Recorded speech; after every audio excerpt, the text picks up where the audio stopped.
नमस्कार, जय सिया राम, जय नीम करोली महाराज जी। मैं पवन कुमार चतुर्वेदी आशा करता हूँ परम पूज्य गुरुदेव हनुमंत स्वरूप बाबा नीम करोली महाराज जी के आशीर्वाद से आप और आपके स्नेहीजन स्वस्थ एवं सकुशल होंगे। इन्हीं शुभ मंगल कामनाओं के साथ चलते हैं आज के अद्भुत क्रमांक की ओर। पूज्य महाराज जी की अद्भुत कथाएं चमत्कारों से भरी पड़ी हैं।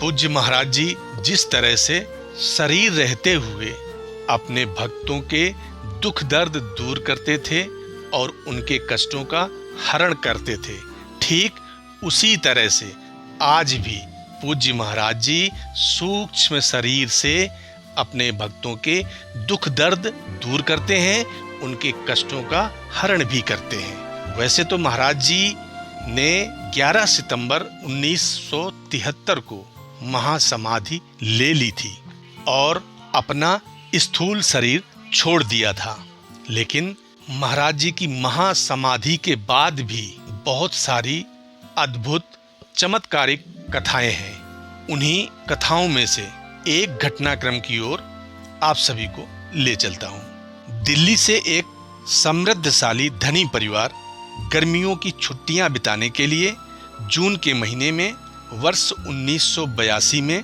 नैनीताल आया हुआ था। अनेक पर्यटक स्थलों का आनंद लेते हुए उन सभी को कैंची धाम भी आने का सौभाग्य प्राप्त हुआ। कैंची धाम की सुंदरता, स्वच्छता एवं परम आध्यात्मिक शांति से वे सभी बहुत प्रभावित हुए।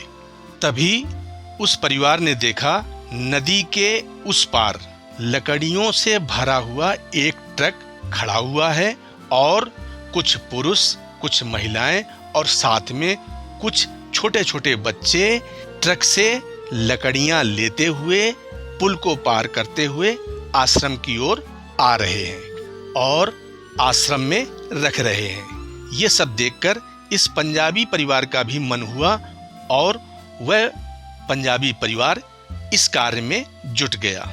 महाराज जी तो अत्यंत सरल, सहज और शीघ्र प्रसन्न होने वाले हैं। महाराज जी शायद इस परिवार के इस प्रेम भरे श्रमदान पर रीझ गए और महाराज जी की ही प्रेरणा से इन्हें श्री माँ के बारे में पता चला और इन्होंने श्री माँ के दर्शन करने की इच्छा प्रकट की। जब श्री माँ को पता चला तो श्री माँ ने इन्हें तुरंत बुला लिया और श्री माँ के पास बहुत सारे अन्य भक्त बैठे हुए थे और उन भक्तों के मुंह से इस परिवार को पूज्य महाराज जी के बारे में अनेक कथाएं, अनेक लीलाएं सुनने को मिली। ये परिवार महाराज जी से बहुत प्रभावित हुआ। ये परिवार पहली बार ही कैंची धाम आश्रम आया था और पहली बार ही महाराज जी को जाना भी था। परिवार के मुखिया व सभी लोग इतने प्रभावित हो गए, तभी परिवार के मुखिया ने श्री माँ से बाबा जी की फोटो पाने की इच्छा जाहिर की। श्री माँ ने इन्हें बाबा जी का एक चित्र देते हुए कहा, इसे हमेशा अपने पास रखना और जब कोई संकट आए तो इन्हीं से प्रार्थना करना। और श्री माँ ने ढेर सारा प्रसाद सबको दिया और ये सब प्रसन्न होकर वहां से पुनः नैनीताल चले गए। वहां पहुंचकर बच्चों ने झील की सैर करने की इच्छा व्यक्त की तो पूरा परिवार 2 नावों में झील की सैर के लिए निकल पड़ा। अब देखिए, दैव योग से आधी झील में पहुंचते पहुंचते तेज हवाएं चल पड़ी।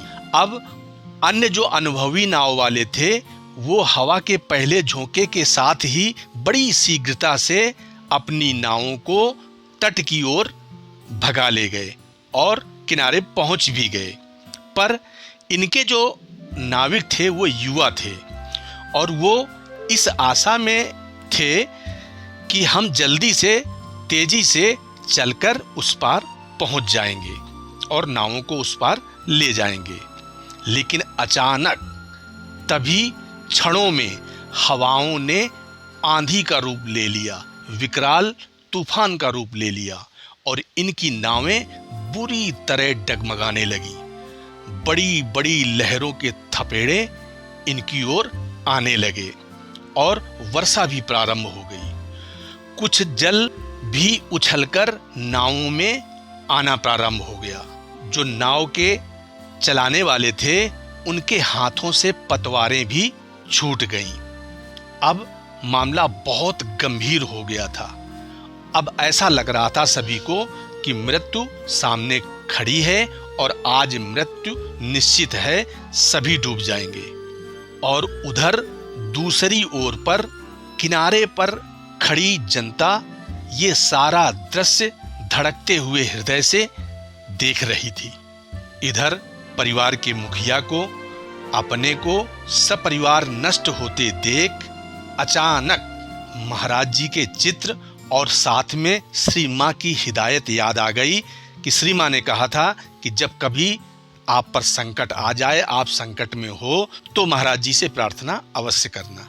तुरंत उस परिवार के मुखिया ने महाराज जी का चित्र निकालकर बड़े ही कातर भाव से दुखी होकर महाराज जी से प्रार्थना की, बाबा आज ही आपको जाना है, बाबा आज ही आपके दर्शन किए हैं और आज ही मेरा परिवार नष्ट हो जाएगा क्या? बाबा हमारी रक्षा करें। और जैसे ही परिवार के मुखिया ने प्रार्थना की तो मानो पूरा तूफान धीमा पड़ गया, एकदम शांत पड़ गया। परंतु जो नावें थीं ऐसा लग रहा था मानो स्वचालित हैं, उन्हें कोई अपने आप चला रहा है। और बड़ी तेज गति से दोनों नावें किनारे पर जा लगी और वे सब किनारे पर जाकर बड़ी जल्दी से नावों से कूद पड़े।